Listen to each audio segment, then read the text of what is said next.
local government polls. Court bars INEC from releasing voters' register. Again. And then on to Edo State. Government house beefs of security over alleged invasion plots. And on Enugu State, Governor orders chairmen to relocate to council areas. And on Independence Day, IPOB bans celebration across Southeast. And still on Independence Day, Nigeria at 64, political introspection.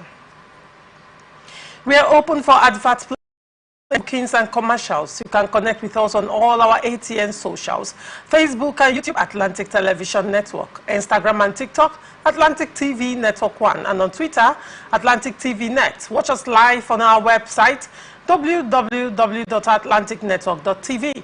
We'll go on a short break. When we come back, we'll delve right into the show. Do not go away. Representing people. Mr. President, my people are on the sea. I will place economic stability and confidence. Your propagandists are top of the needs of this minister and the government. Give us access to our money.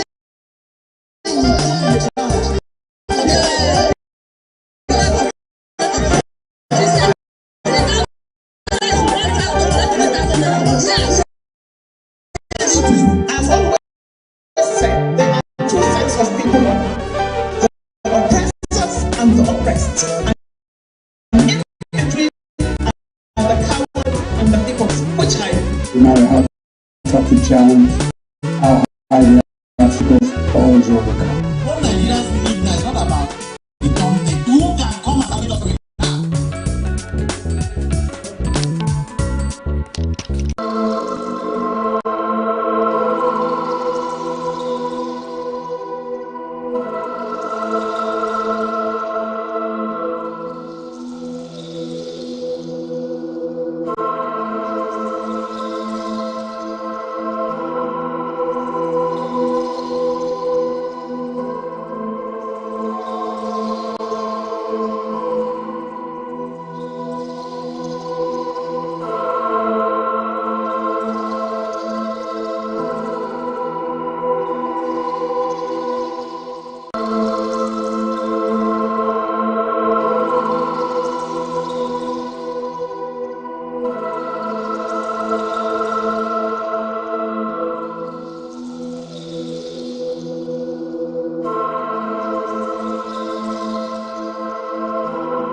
from my people are on the sea. I will place economic stability. Welcome back and thank you for staying with us. Joining me on Open Conversation this morning is Honorable Wisdom Lan Ayarabu. Honorable Wisdom is a political analyst. He is the pioneer leader, Deservation Project 774 local government areas. Good morning, Honorable, and welcome to Open Conversation. Good morning, Larissa. Good morning, Nigerians. It's a new dawn and happy Of course. month. Thank you, and happy independence. Is Nigeria really independent? Absolutely. We'll still get to that conversation. Yeah. All right. And on to the story. Security was on Monday morning beefed up at the Edo State Government House situated at Osadebe Avenue as 10 looking personnel were stationed at East Entrance following an alarm raised by the government over an alleged plot by former Deputy Governor of the state, Philip Shaibu, to invade the seat of power in Benin with thugs. Special police unit took strategic position at the gate, preventing vehicles from gaining access into the government house and ordering them to park few meters outside the gate. Speculations were rife in the state that Shaibu may resume office Monday morning, fueling fears of likely clash between his supporters and those of Governor Godwin Obaseki. Recall that the special advisor to the governor on media projects, Crusoe Osage, in a statement on Sunday, had called on the Inspector General of Police and all well-meaning Nigerians to prevail on Shaibu to refrain from his alleged devious plot, describing it as a clear recipe for chaos, given the fact that a policeman was killed the last time he attempted such action. However, the Chief Press Secretary to Shaibu, Musa Ebomhiana, in a press statement, debunked the report of his plan to invade the government house, describing his principal as a peace-loving man who believes in the rule of law. What do you have to make of this development in Edo State? Well, thank you, Larissa, for my attention to Edo State issues. The situation in Edo State has made Edo State today the theater of the absurd, in politics, because this is a recurring decimal that is almost taking over the whole state in Nigeria under the leadership of the APC within the national power. And it's not a good trajectory, precisely because if you recall, just like the news also stated, there was time that Shaibu, got his court validity of being reinstated as the deputy governor after being impeached. Himself and the governorship candidate of the All Progressive Congress, you observe that there was something that happened. And I remember on different forums, you and I we had that conversation, and I told you that these things, these are people who believe that they have all it takes to continue to constitute and make the state where they find themselves as the state actors, peaceable. And it's not a good one, especially for a country like Nigeria, especially when our democracy is at the verge of almost collapse. So, but I think that at this issue, at this junction, the Inspector General of Police should be able to do the needful, because I don't see reason why as public officers will take oath of office to defend our country, to defend our nation, and by the the rigidity of the 1999 Constitution as amended, and yet few individuals continue to not just only bypass or violate the Constitution, but they continue to make the Nigerian Constitution to look like an ordinary document, which does not, look good in the eyes of both the law and natural justice. So I think that even if maybe he has been able to get validation from the court, he should be able to be patient enough until a court of competent jurisdiction, direct the government of the day to give him a pass, because that has been done. That has been done, actually, but it's not advisable for anybody to take laws into their hands, Lauricia, because you and I will agree, I was part of the last 2023 general election, and I know the votes that were allocated to me, which were not my original numbers. And if I had taken laws to my hand, if you go to the IRIF today and look at the outcome, you understand that considering my original result sheet that are within my own custody and what is in the IRF is not the same. But I have no reason why I should take laws into my hand just because I feel that I've been cheated, you know, or shortchanged. But for the fact that we all claim to say we are peaceful people, and as ambassadors, because every politician I continue to see, just like myself, we are ambassadors of peace. We should be the one to continue to inform our people, especially our followers, those who love us, those who can be able to go extra miles for us to be able to bring and transcend leadership to our people, to continue to be law-abiding. You know, because just like Benjamin Disraeli said, no government can be long secure without a formidable opposition. But for you to be a formidable opposition, you need to do that, you know, in a very beautiful and harmonious way. So, but coming to say that you want to invade the government house, you know, believe me, it's not just only toutish, but it makes us to understand that our democracy is in decay. And there is need for us to all stand up and say no to such a trajectory, because if we continue to allow it, it becomes a norm and it becomes an acceptable mantra, which does not only, you know, they decline our democracy, but also is subject Nigerians into abject poverty and division amongst ourselves. Right. And democracy is the only tool that can create a peaceful and harmonious coexistence amongst ourselves. All right. Now, the Chief Press Secretary to Shaibu has debunked that statement and said that his principal is a peace-loving man. However, let us even look at, because now, Honorable Lan, you are addressing the manifestation Absolutely. of an issue. But what has led to this issue? In addressing the manifestation, you did not address it. Which is the meat of the issue. Now, yes, that is the meat of the issue. So you addressed the manifestation. So let's get to the meat of the matter. Now, a court has given judgment and reinstated Shaibu as the deputy governor of Edo State.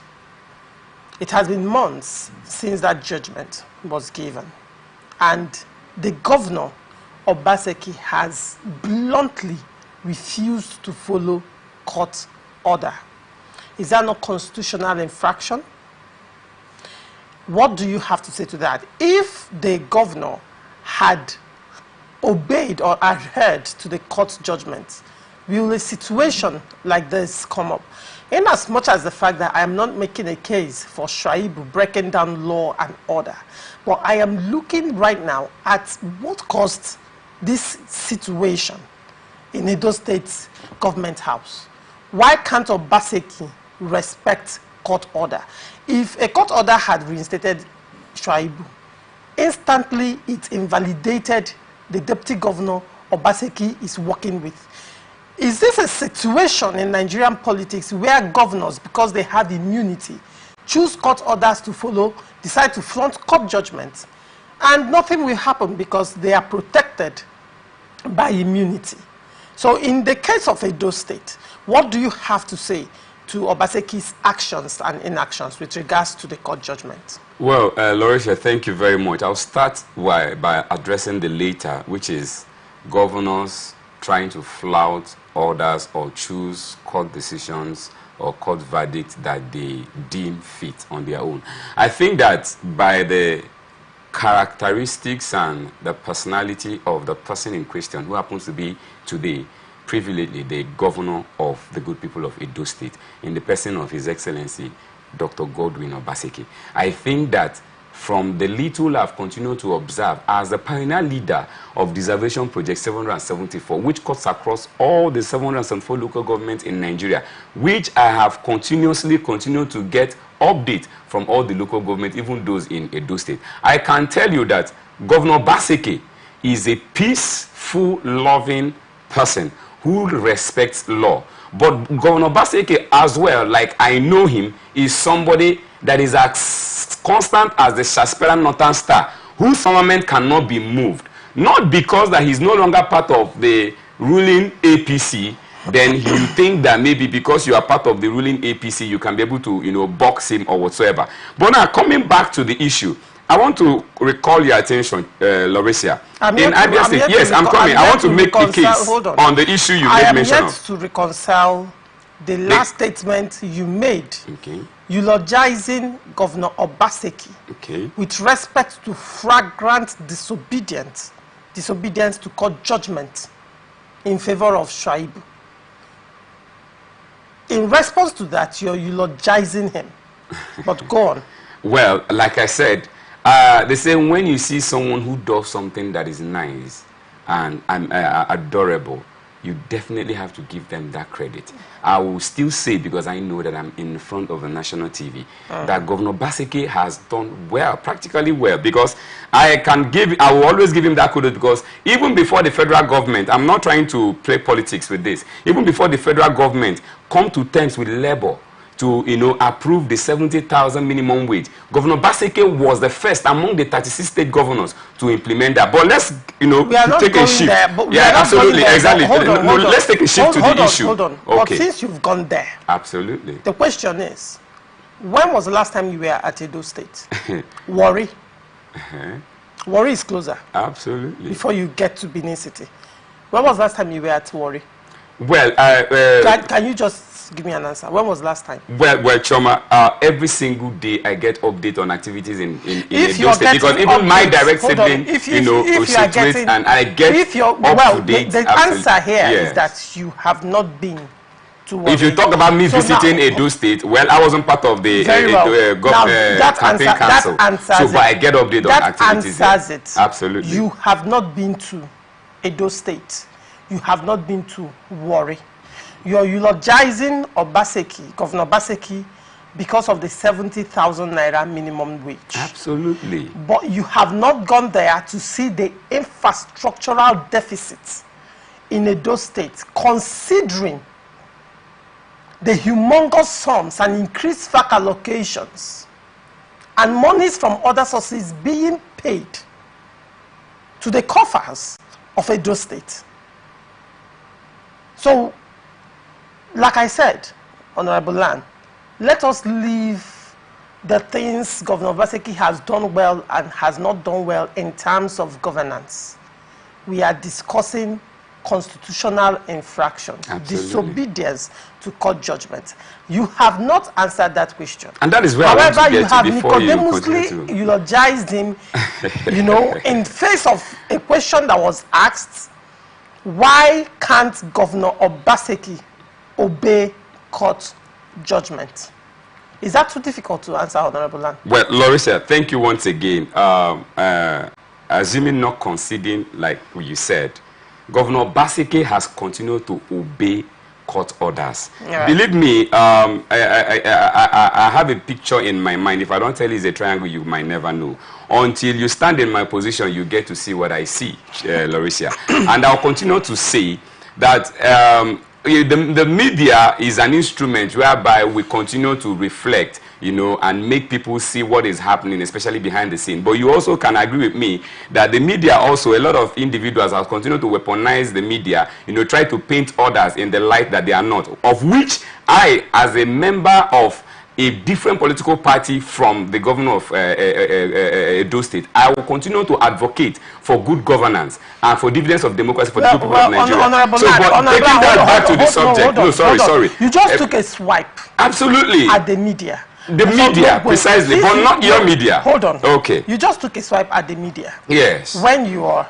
in a media, using the media absolutely to also eulogize Governor Obaseki's constitutional absolutely infraction. There are merits However, and demerits of now everything. This is the advantage of the media. The media is giving you a platform to come and inform people. Absolutely, about the good work. And share your perspective absolutely on national issues. So when you, on the media platform, are using the same platform that you're accusing the media of misinforming the people, you are on the same media platform and you're eulogizing a governor for breaking the law. Larissa, maybe you're not getting me right. Like I said, I didn't say hold on, Larissa, you're misquoting me even before me. Because I didn't, I said people use the media to weaponize. That's what I said. Okay. You're in the media, you're weaponizing the media right now, assistants. You think so now, yes, that's what you're doing. So however, Honorable Lan, You, so far in the question I've asked you, I have asked you the same question. And I want to react to for them. the past 10 minutes. No. You continue to drift around, and that's the reason why. No, okay. You keep drifting. You are on a rigmarole, and you keep deflecting, and I'm still bringing you back to that question again. And I will appreciate it if you can give me a direct answer to the question without laying all these backgrounds and taking swipes that you're doing. Okay. Honorable Lan, yeah. straight question. Absolutely. What do you have to say to Governor Obaseki, whom you have so greatly eulogized as consistent as the Northern Star and being a man who never breaks the law? Absolutely. In the face of court judgment restating Shuaibu as the deputy governor, why has Governor Obaseki not obeyed the court judgment? This is not an order, this is a judgment of court. Okay. Why has Governor Obaseki chosen to work with a deputy governor not known to law? Okay. So by extension, the deputy governor, if he's not known to law, he's an impostor in the government. And Governor Obaseki, whom you say is a man who obeys the law to the letter, chooses to break the law. Make it make sense to me, Honorable, and I hope this question is straight enough for you. Larissa, thank you once again. Like I said, Governor Obaseki is a law-abiding citizen of this country, to the best of my knowledge, and he respects and obeys the law.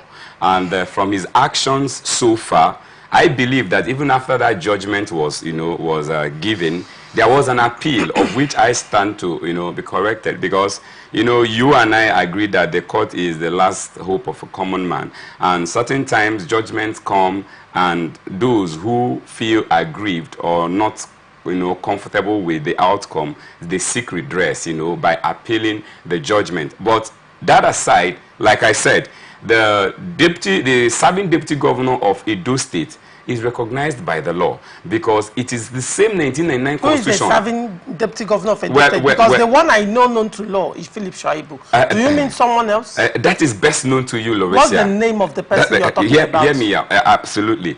Like I said, the 1999 constitution as amended, which gave power to the democracy that we are operating today, gave that mandate to the State House of Assembly of Edo State, which they have done good job. They did a perfect and a beautiful job, because there is no way that the government of Edo State will continue to run without a viable deputy governor. And they have been able to do justice to that by instituting and inaugurating a new deputy governor, and which has been sworn in. Although I might not be so good in calling his names to the terms, but I can tell you that Governor Obaseki has been law-abiding and he has continued to obey the law. But I will not leave this particular subject without saying, as a politician who is young and as well enterprising and as well a believer of the future, because, like I'll continue to say, Theodore Roosevelt said the future belongs to those who believe in the beauty of their dreams.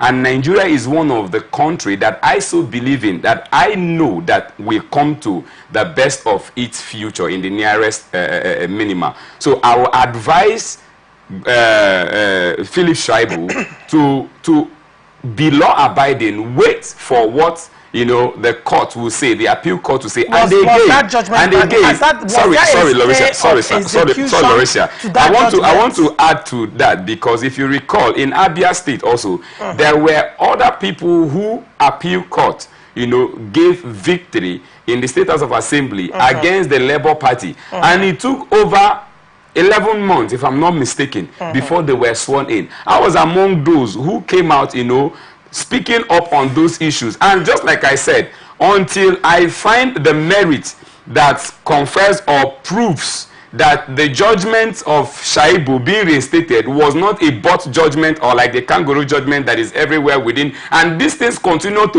devalue and devaluate our Nigerian judicial system. But I will not live to say that I find a lot of confidence also in our judiciary, and I know that they will definitely step it up. So I want Edo State to remain peaceful, and I want all the parties, especially the state actors, to remain calm while we see, because if you ask me, Obaseki does not remember anything that he has forgotten, because they are almost coming to the end of their term. Thank you so much. All right, yes.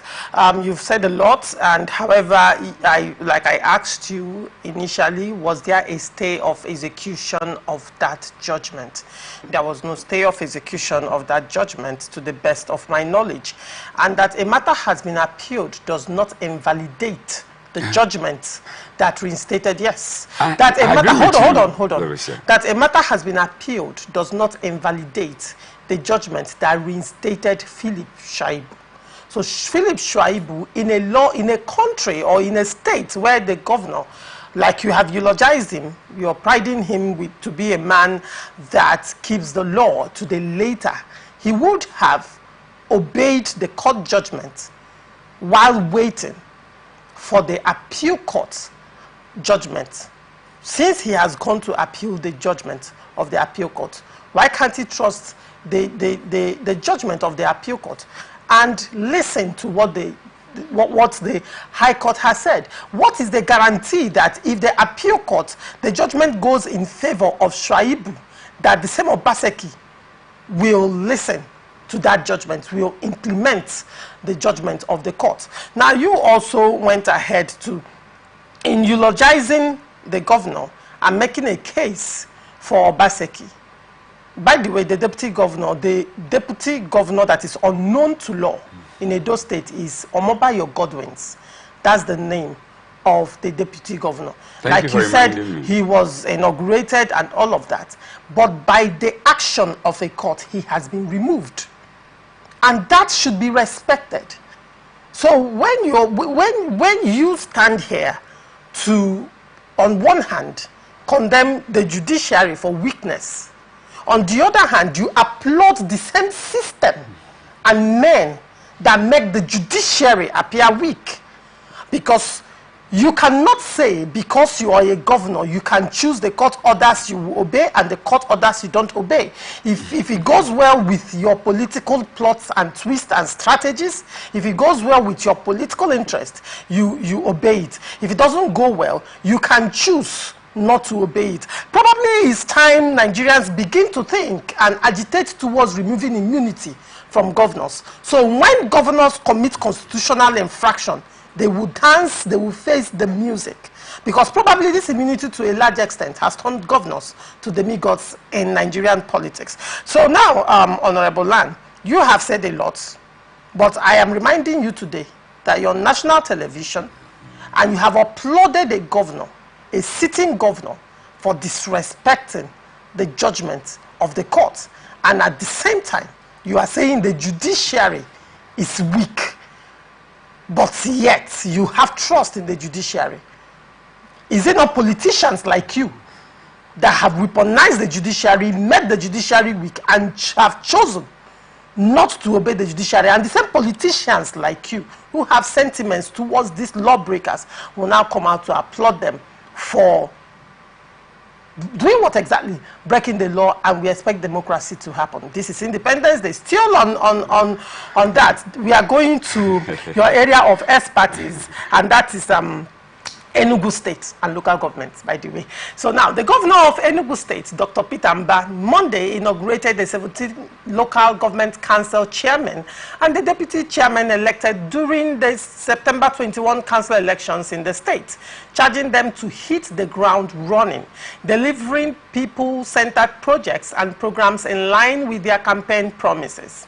Mba also directed the new chairmen to relocate to their council areas, as the era when council chairmen lived in townships and far from their people were over, urging them to key into the government smart green school, rural infrastructural projects, agriculture, among others, to fight crime and create opportunities and brighter future for Enugu children and youth.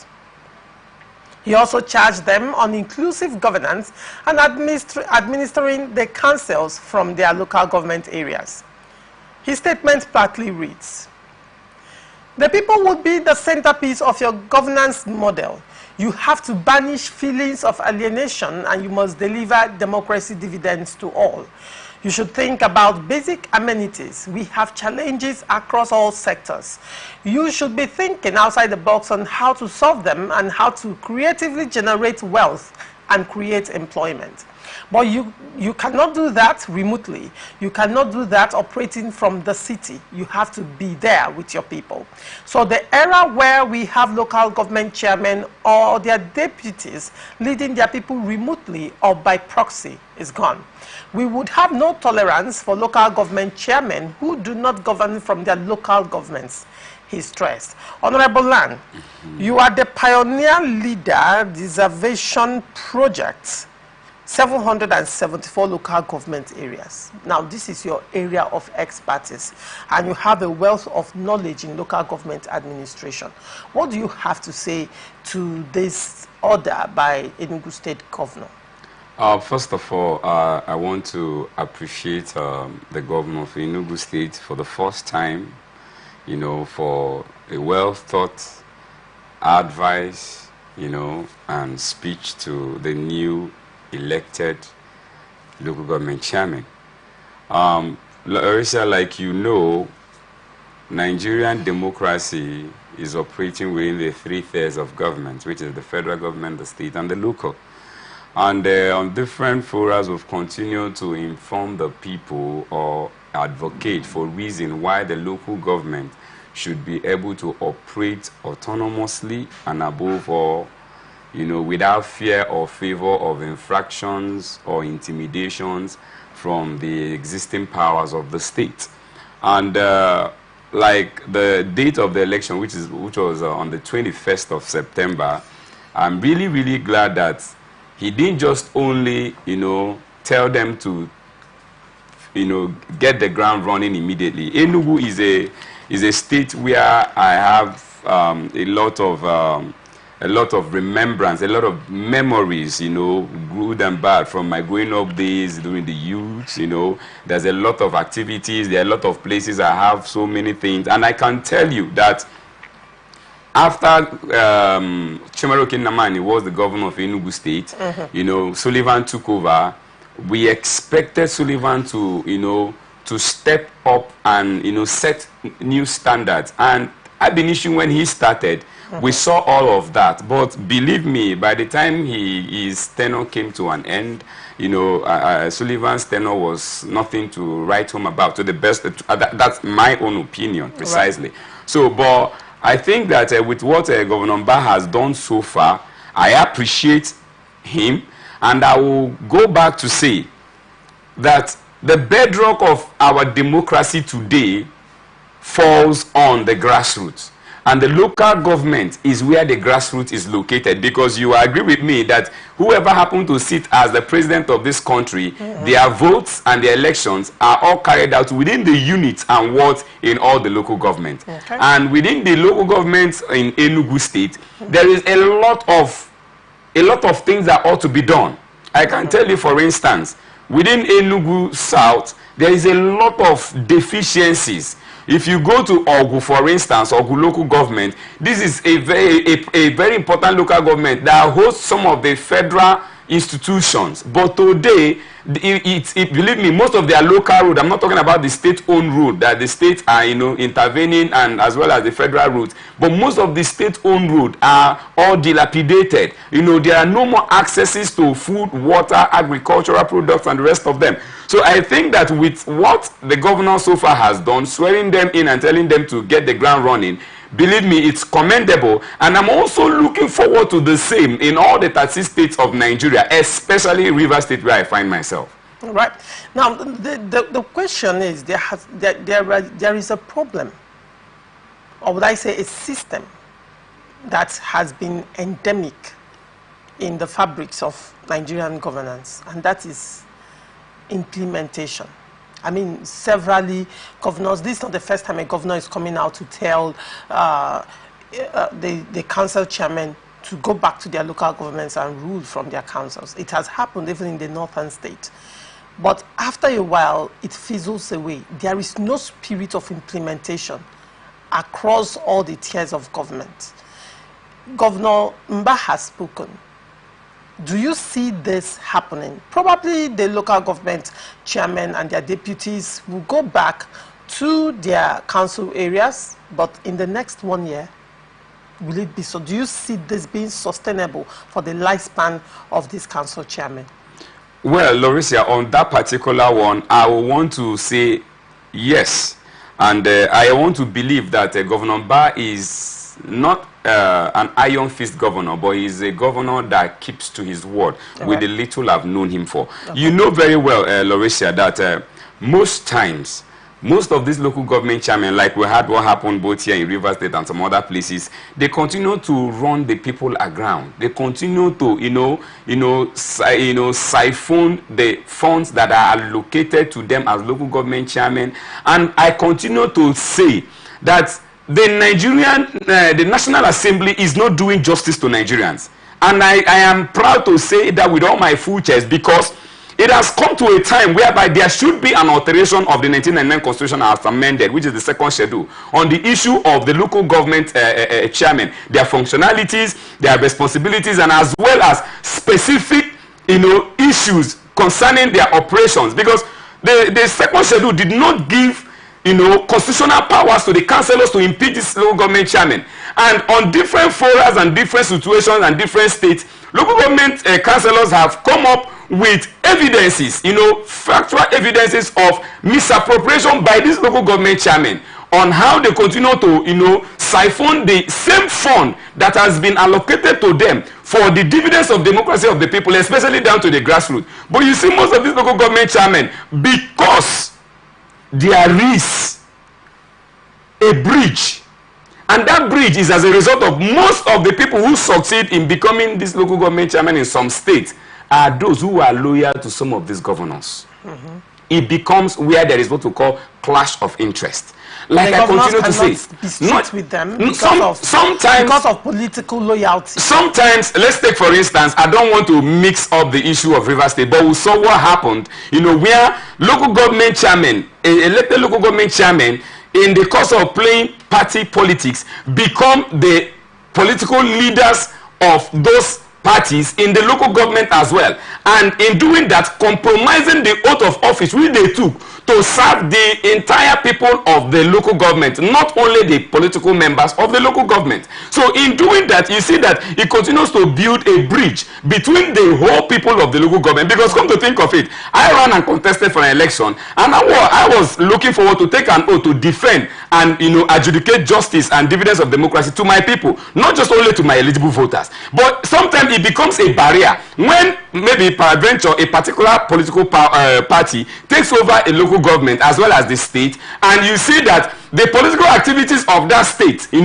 takes over the whole activities of those local governments and the state entirely, which creates room or deficiency for those who are no longer part of that political party to be able to enjoy dividends of democracy. Because for crying out loud, section 39 and section 42 of the 1999 Constitution has given right to every individual of this state, of this country, the right to live, the right to freedom, the right to enjoy dividends of democracy by every elected government of the state. But it becomes a barrier, especially when we have elected local government chairmen who continue to play to the gallery of the political parties that bring them on board. We know that yes, political parties are vehicles that bring people on board. Just like I know that I ran under a particular political party. But it is very, very important that the moment we separate governance from politics, the better for Nigeria. The moment we separate political divisions, alienations, and loyalism, out of the servitude to humanity, servitude to our people, servitude to those who are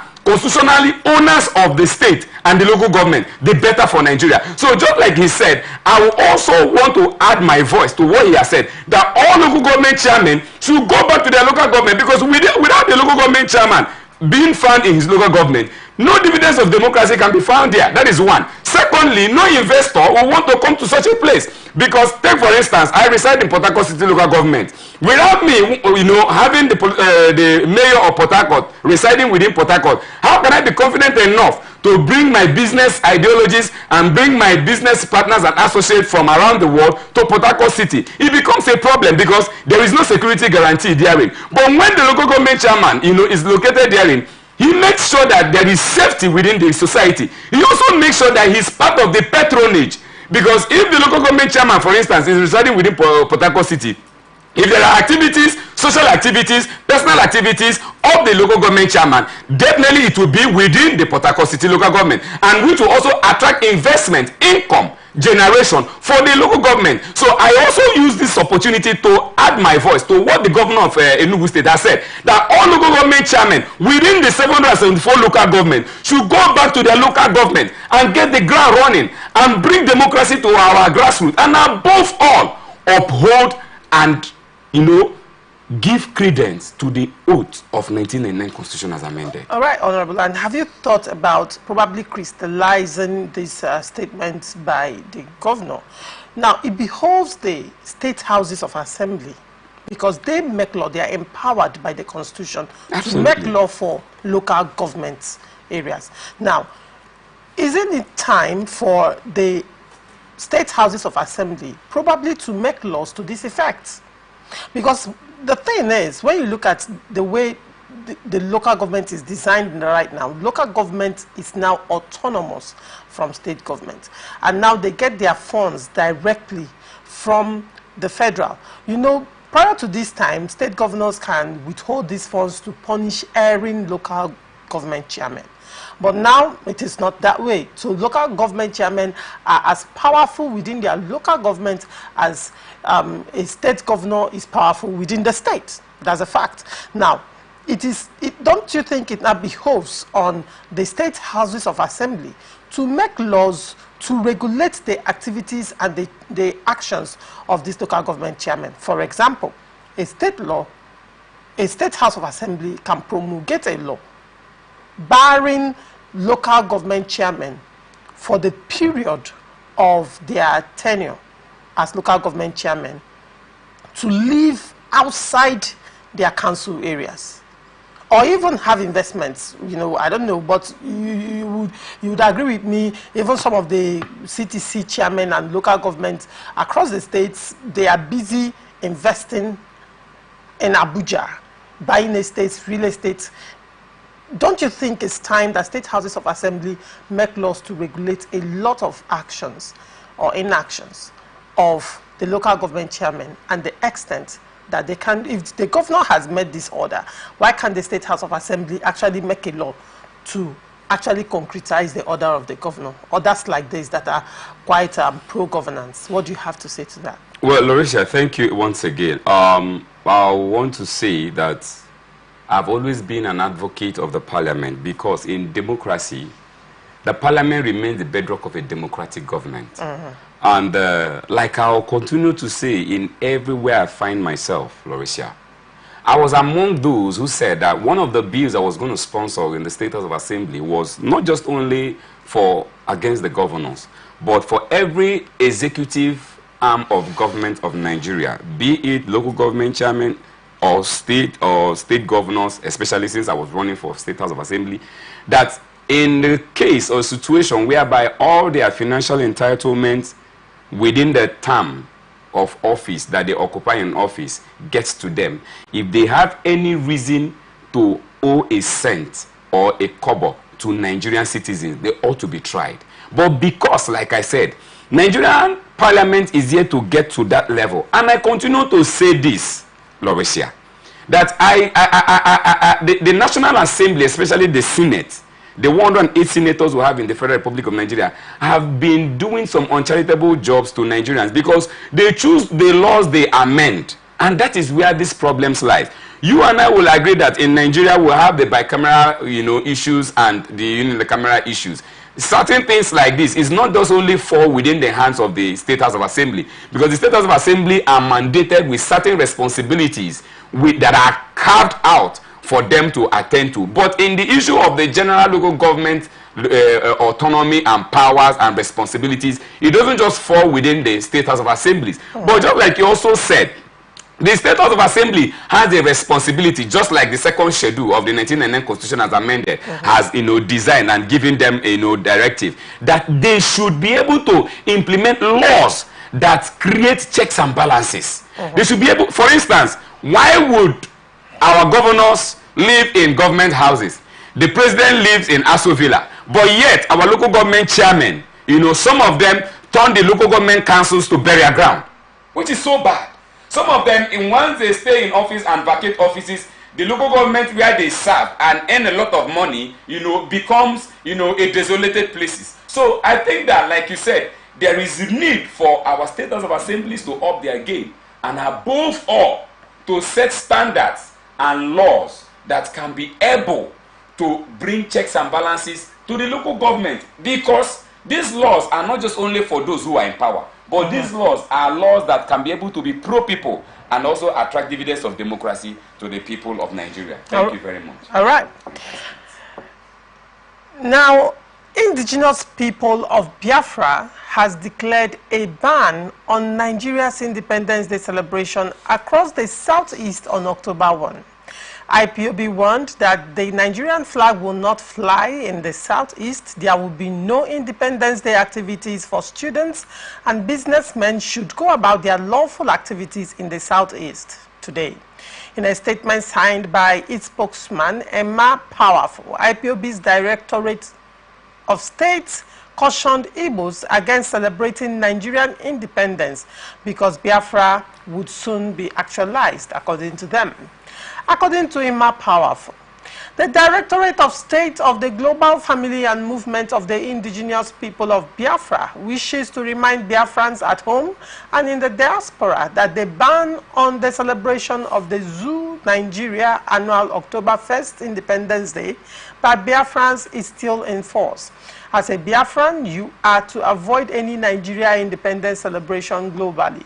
IPOB calls on Biafrans globally to go about their normal business because we are not part of Nigeria and have nothing to do with their British flag independence of 1960. We are aware that some prominent Igbo men and women played pivotal roles in securing the flag independence that Nigeria celebrates annually on every October 1st.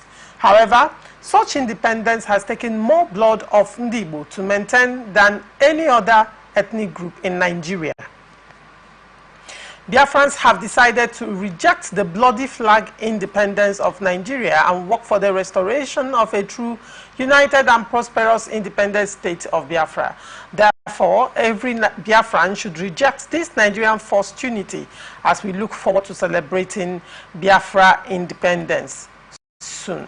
Now, Honorable Lan, if I may ask you very quickly, I don't want us to dwell much on this IPOB story, but however, what struck me about this story was that there have been calls to the federal government, particularly to President Bola Ahmed Tinubu, to consider political solution to release Nnamdi Kanu, who is allegedly the leader of IPOB movement.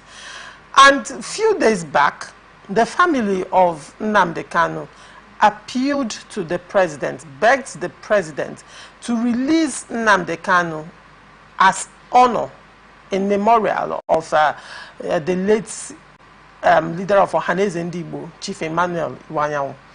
Now, on the heels of that, this is what IPOB has to say on the cause of Nnamdi Kanu as he's in detention now. Well, Larisha, thank you on this subject. Actually, I don't always like being too involved in this issue because I'm from the southeast. But I must, you know, unequivocally, with all due respect, you know, reject this statement and this kind of calls, because I am a Nigerian. I didn't choose my father, I didn't choose my mother.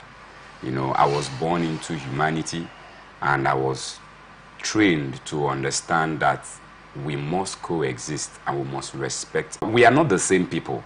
We have to tell ourselves the truth.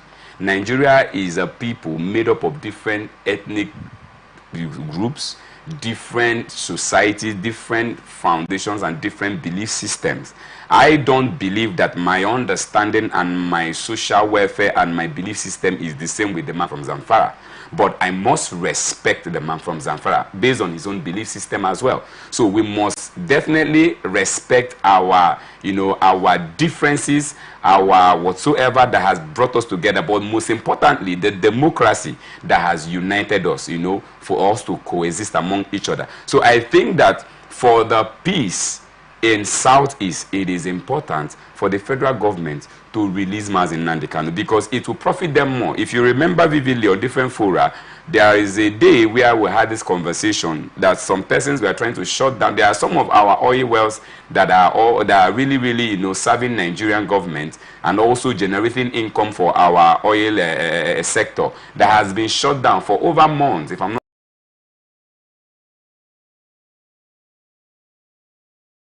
mistaken. It is fight and he has died. Let's pay him a respect. Let's not talk about whatsoever of Ohaneze Ndigbo and the rest of them. With all due respect, I'm an Igbo man, a proud one at that. But I must say I'm a believer in Nigeria and I believe in that we all have. But I must say that the federal government need to look at to be removed from incarceration. And again, I want to say to whoever that continues to misinform and mislead our people, telling them that calling our country, our hallowed country, our reverend country, a country God has given to us, Nigeria, a zoo country. I want to tell that young man, wherever he is, that I wish I can be able to see him, because I wouldn't mind taking laws into my hand to make him understand that he should have a place. If he does not understand the validity of having a country of his own, then maybe he should be able not to have a family, because when he has a family, he should understand that there are do's and don'ts. There are constitutional things, there are belief systems that are enshrined in families, and the same way families are in existence,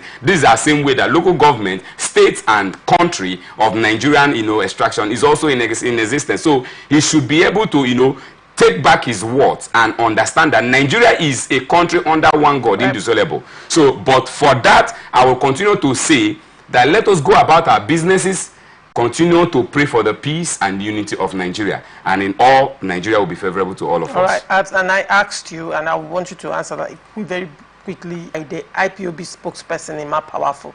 Do you think it's helping the cause of Nnamdi Kanu? I think it is not. Rather, it's doing more damage to the cause of not just only Nnamdi Kanu, but also to the secession of the Igbo nation. Because, like you agree with me, Catalonia is a state in Spain that has always continued to advocate for their secession. But you don't go about seeing anybody, within Catalonia or within Seville or, coming out to, call out the powers that be within Madrid and the rest of them.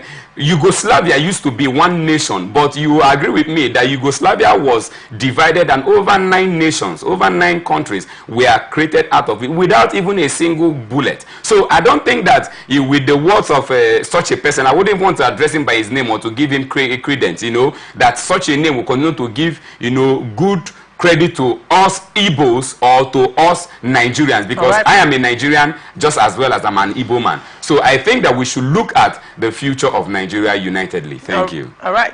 As Nigeria celebrates her independence, we reflect on our political journey so far. How have our democracy evolved over the years?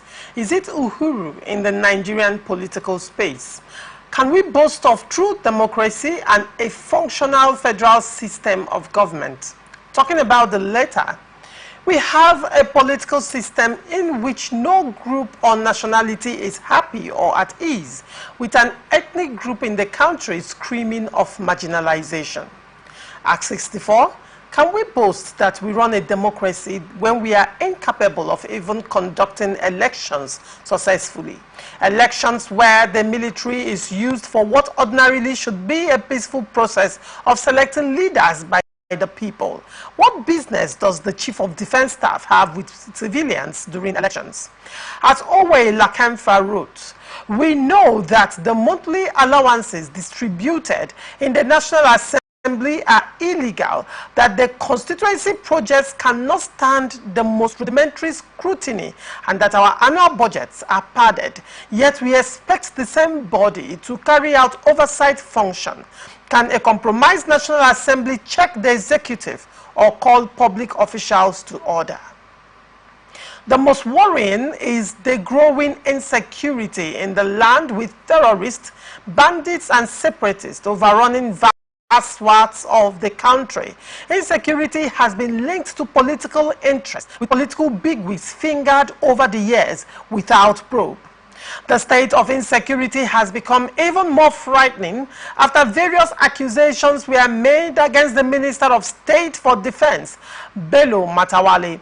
Those making the accusations include the governor of Zamfara State, Dawuda Lawal, who accused his predecessor of keeping bandits in the government house and receiving ransom on their behalf. Yet, all Matawalle could do was to swear by the Quran. What is the way forward? Is there hope for Nigeria? Nigeria, we hail thee. Honorable Land, Nigeria at 64. Yeah.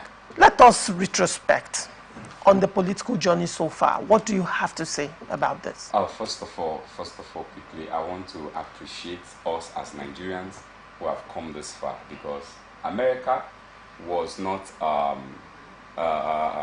like this in their 64th independence. You know, every country has their way of going through different situations and different moments or thereabout. But, you know, in the issue of Nigeria, insecurity has been the order of the day.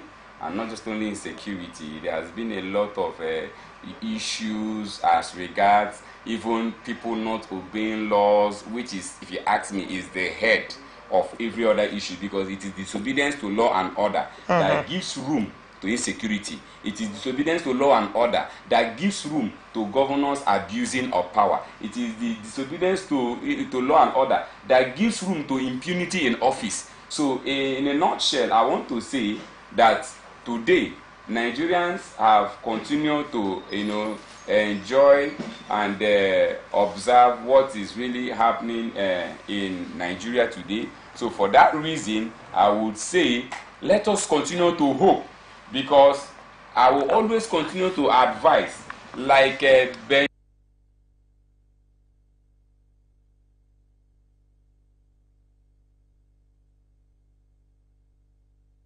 dreams.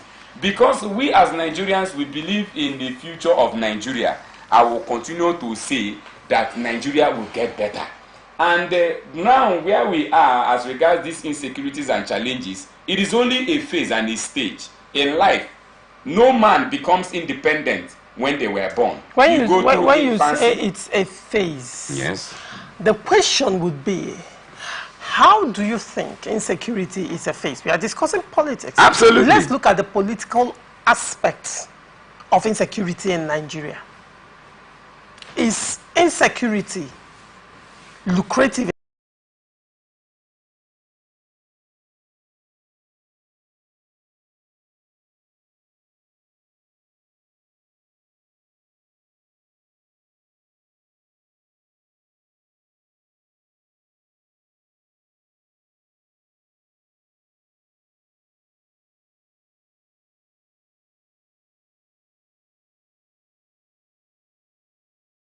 Army was respected. Now, the same Nigerian army that fought the Ekumok War, the same Nigerian army that went for peace missions, the same Nigerian military that nations would tremble at,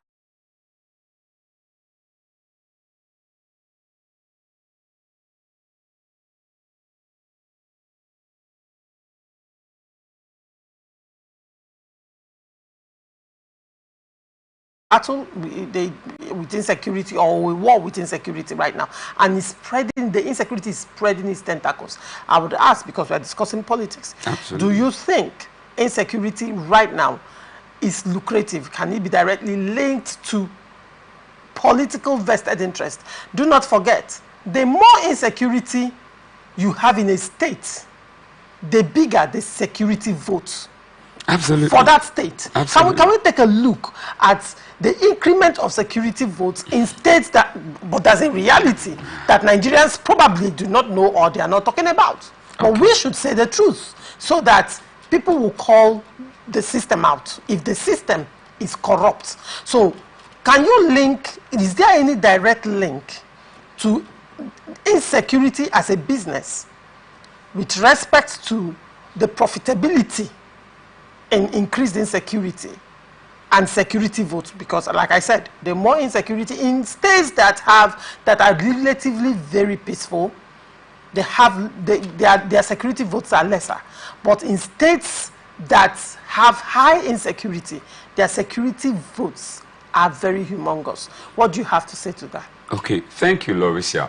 First of all, let me start by saying that the reason why we are where we are today is because of people not being able to own up the truth and respect the oath which they took.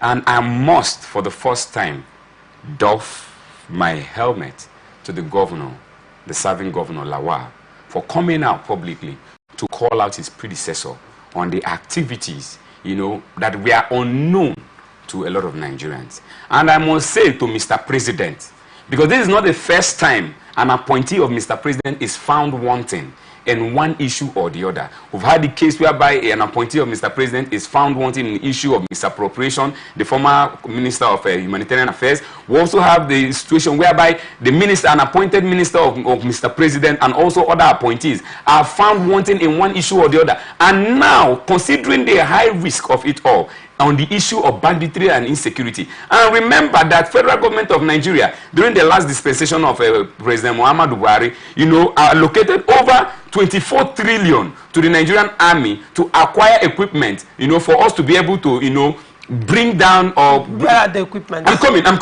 trying to make a build up. So, but now we can now be able to know those who are real the enemies of Nigeria. We cannot be able to understand that in the case of insecurity in Nigeria, it's becoming a profitable business, especially for those who are in power and who does not want to leave power. Just like what we continue to also witness in our state here in River State, whereby some persons, because they feel that they were the ones who agitated or who made multiple efforts for somebody to succeed them, they want to stay wherever they find themselves to control the soul of the state. And this is a fight against democracy. This is a fight against Nigeria. So I think that right now, I am very, very happy and pleased that the serving governor of Zamfara State is coming out publicly, Lawal, to make such a statement. And again, I want to say on the issue of Nigerian army, the Nigerian army continue to deplete themselves, devaluate themselves, because just like you said, Nigerian army as a 2004-2007, Nigerian army was rated the best land army in the whole world. Considering our expertise and how Nigerian army were able to showcase themselves during the ECOMOG and the rest of them in the Congo and the rest of, but today Nigerian army is being cut down into pieces. Even the death of Nigerian troops are celebrated. Is no longer anything like the other day while I was speaking with you on different fora. We saw what happened at Obikabi Junction in Aba. We had Nigerian army, we are ambushed. We saw what happened in Kano during the End Bad Governance protest. We are members of the Nigerian army, aid and abet citizens and give them instruments of the Nigerian security architecture to go about trying to pull down the government of the day. Why? Because these people were all sponsored by also the same people in power. So I think that it is high time that we all as Nigerians sit up and tell ourselves the truth. And that is the reason why we continue to say, especially to the electorates, we should not only continue to give power to those who give us the little things that fall from the master's table, the crumbs that fall from the master's table. We should look at those who are genuine politicians with interest, those who are genuine leaders, who has antecedents of leadership, who have a lot to offer their people, not just because of what they have. And again, our political system need to change, because we need to change our political trajectory from not just only becoming a party or a political vehicle that bring people to power. Rather, it should be about an ideology. That if you're not part of that ideology, you should not be able to embrace it, just like what is happening in the US. If you're not a Republican, you're a Democrat, and you must always believe in, if you're not part of that ideology, you shouldn't be found there. Because whenever you are found wanting, definitely you should be prosecuted and executed. So I think that it's high time that as Nigerians will continue to call these people out. Thank you. Now, speaking on Matawale issue, you applauded Dauda Lawal for calling out Matawale. Absolutely. Now, calling out Matawale, does it change anything? Absolutely, it does. First of all, he has made us all realize that as a sitting governor, he has been able to see what Nigerians from the diaspora and also from a broader view does not see closely. Then now the thing is Matawale the first political bigwig in Nigeria to be fingered in relation to insecurity. Larissa, thank you very much.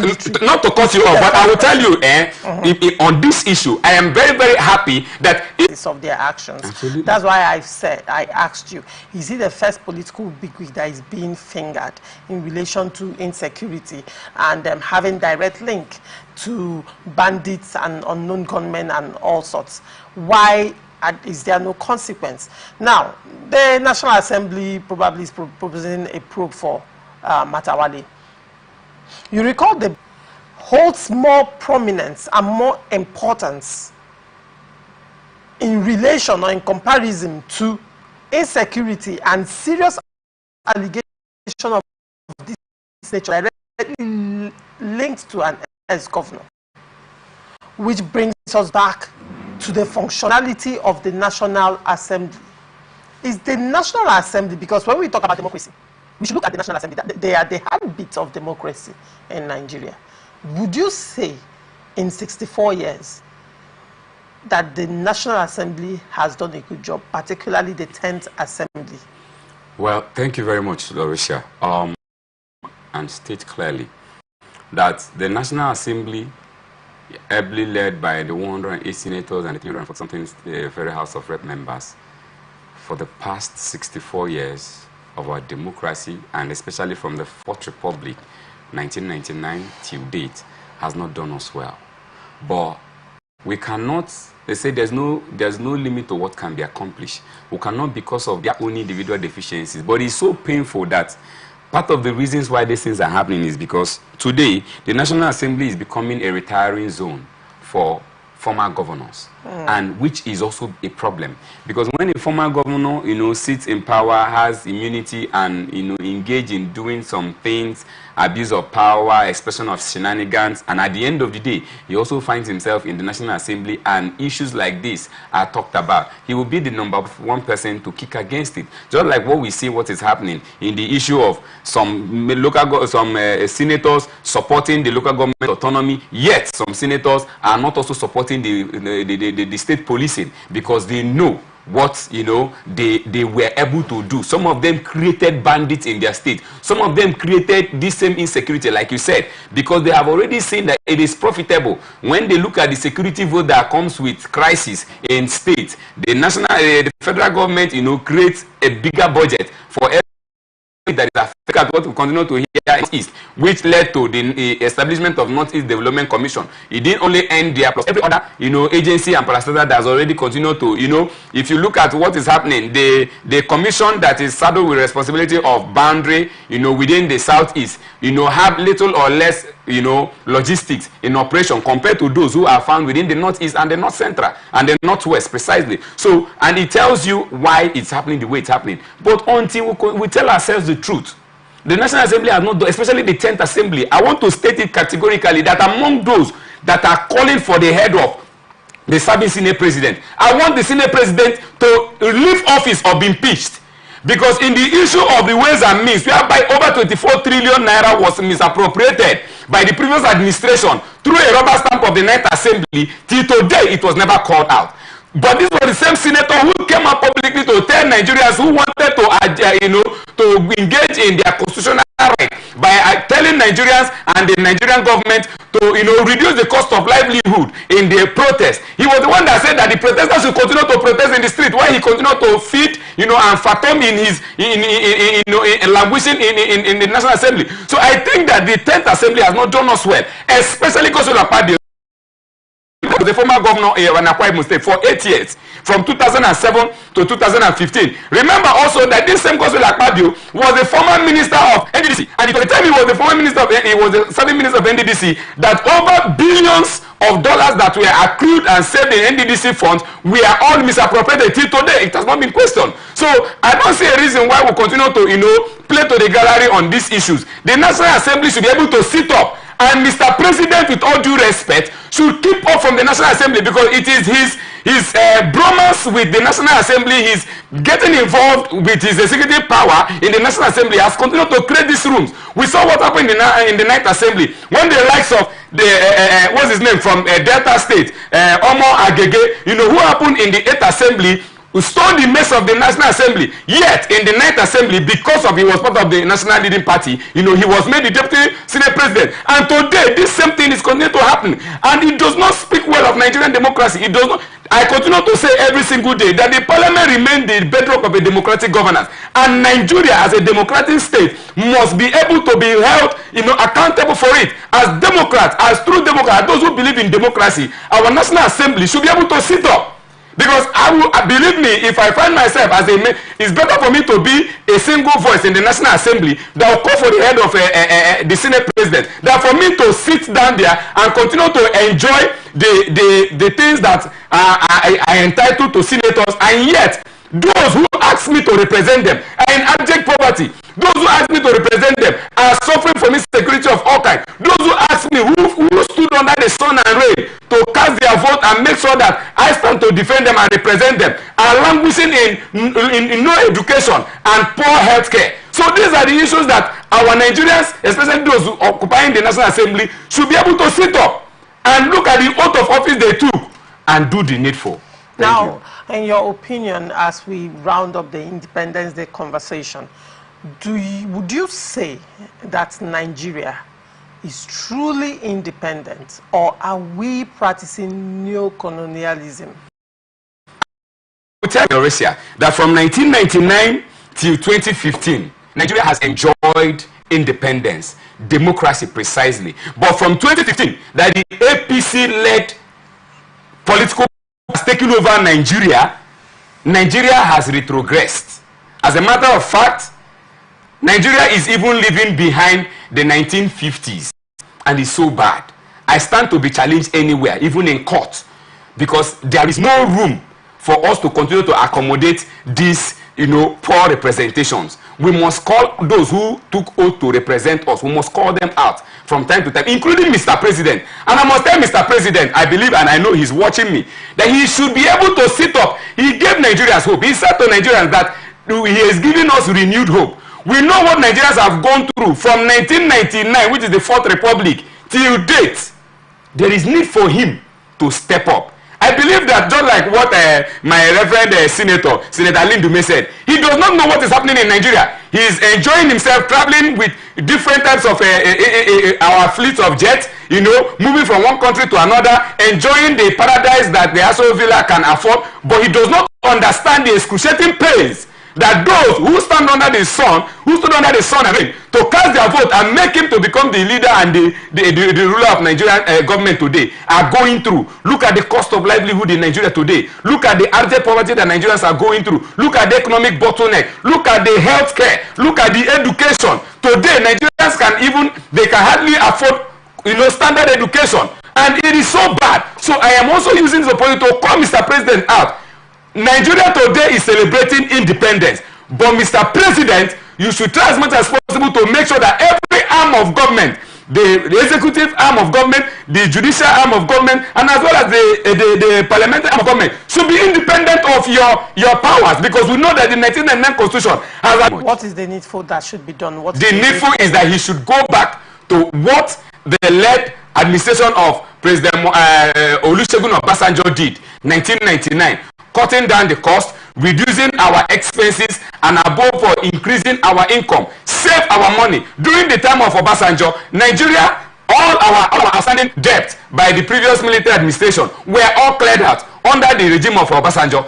During the time of Obasanjo, we had a lot of savings, which he handed over to late Omar Musa Yar'Adua. But today, instead of Nigerians to move forward, Nigeria is going back into, loans that we don't even know who is going to pay them. One day maybe we might wake up and we are told that the loans that the serving government have taken has sold us and we have no place that we can call our home. Absolutely. Because I believe and I can tell you, and I'm proud to say it, that there is no country in the whole world like Nigeria where you can enjoy the type of freedom you have in Nigeria, where you can be able to enjoy the benefits you have in Nigeria, where you can be able to enjoy the freedom you have in Nigeria. So for that reason, I am calling on Mr. President to go back to consulting the likes of President Obasanjo, who is still alive today, and ask him How was he able to micromanage the affairs of Nigerian government and be able, because that was the time that even the cellulars that we're using today came to limelight. That was the time that the digital age was introduced. That was the same time that even our advanced education, including the technology and the rest of them, were all unveiled. But since then till today, what other new dynamics have we been able to experience? The answer is no. All right. Thank you so much, Honorable Land, for coming on Open Conversation. I really appreciate you. Thank you so much. And this is where we wrap it up on this episode of Open Conversation. Thank you, Chairman. We are open for advert placements, bookings, and commercials. You can connect with us on all our ATN socials, Facebook and YouTube, Atlantic Television Network, Instagram and TikTok, Atlantic TV Network 1, and on Twitter, Atlantic TV Net. Watch us live on our website, www.atlanticnetwork.tv. Do not forget, peace and unity are the pathways to progress. Thank you for watching. I am Ogu Laurentia. Transition News comes up next. Do not go away.